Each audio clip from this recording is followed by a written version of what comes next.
This hearing will come to order. My apologies to our panel. We had, as you know, some votes come up, which oftentimes happens around here, and so that pushed us back a little bit, but thanks for your patience, and thank you all for being here today. We convened today to discuss what Congress and the Federal Government should be doing to ensure that the United States remains at the forefront of the mobile revolution.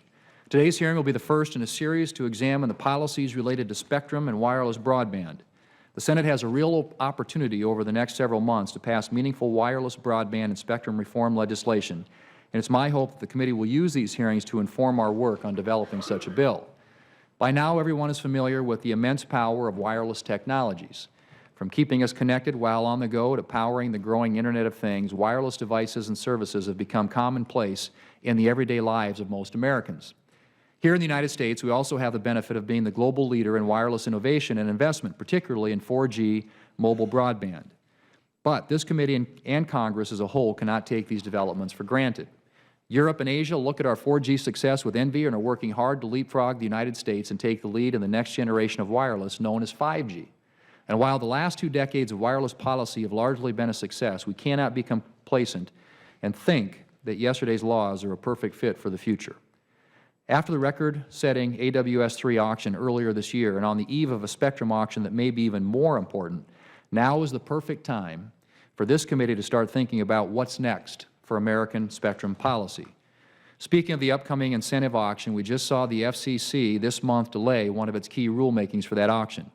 It's my hope this doesn't end up being a serious setback, because I would very much like to see the incentive auction happen next year as planned. While I'm sure many of my colleagues would agree, today's hearing is not focused on the near-term actions of the Commission. Instead, we need to be looking further into the future. Our nation's airwaves are only going to get more crowded as the Internet of Things brings tens of billions of wireless devices online. We need more wireless capacity, more wireless efficiency, and more wireless innovation. To do this, the government will need to be more conscientious about how it manages and uses its own spectrum, while also proactively breaking down barriers to private sector deployment.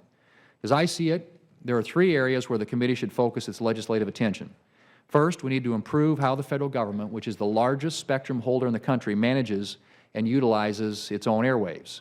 Federal agencies already share some of their spectrum with the private sector, but much more needs to be done to encourage them to relinquish or share additional bands. This does not need to be an antagonistic effort. With a challenging fiscal environment, many agencies may see opportunity in opening up their bands to the public in exchange for new wireless systems that are more efficient and less costly to maintain. Like the private sector, Federal agencies' wireless needs grow each year. But by aligning incentives and utilizing newer technologies, we may be able to find win-win solutions that benefit everyone. The second area that we need to focus on is identifying spectrum bands, I should say specific bands, that can be opened up for private use, both licensed and unlicensed. While creating the right spectrum management incentives for the Federal Government will help, history shows that Congress is often the most effective facilitator in bringing more wireless bands to the marketplace. Additionally, finding spectrum to be auctioned can help bring in revenue for the U.S. Treasury that can then be used to pay down our nation's fiscal deficit or fund other critical priorities. Perhaps more important than those revenues is the impact that freeing up more spectrum will have on our economy. More private sector spectrum has historically led to more jobs and more economic growth.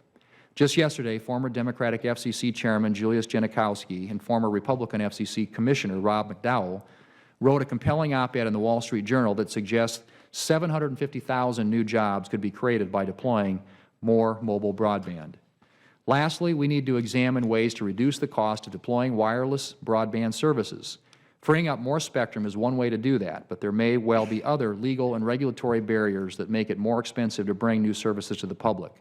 In particular, we ought to look at the rules governing the deployment of private sector wireless facilities on Federal lands and buildings. Helping to get government at every level out of the way of wireless deployment will only accelerate how soon Americans will benefit from 5G, from the Internet of Things, and the next exciting wireless development that will enhance people's lives. I look forward to hearing from today's panel of experts. Among them, they have a wealth of experience in spectrum policy, and I expect they will all have interesting and thought-provoking ideas for the committee to consider. I now turn to our ranking member. Senator Nelson, I think, will be here later on, but Senator Schatz, an opening statement. Thank you, Mr. Chairman. Thank you to the witnesses for being here today. We spent a lot of time focused in Washington on areas of disagreement, but spectrum policy is one area where there's a real opportunity for bipartisan consensus. As we'll hear from our witnesses today, and as we can confirm from our own experience as consumers, wireless and mobile data use is increasing exponentially. That means that the demand for the nation's finite spectrum resources is greater than ever. So we've got to work together on a spectrum pipeline for the future. We need to develop an aggressive plan to make different types of spectrum available. It's the right thing to do for consumers, the government, and the private sector economy.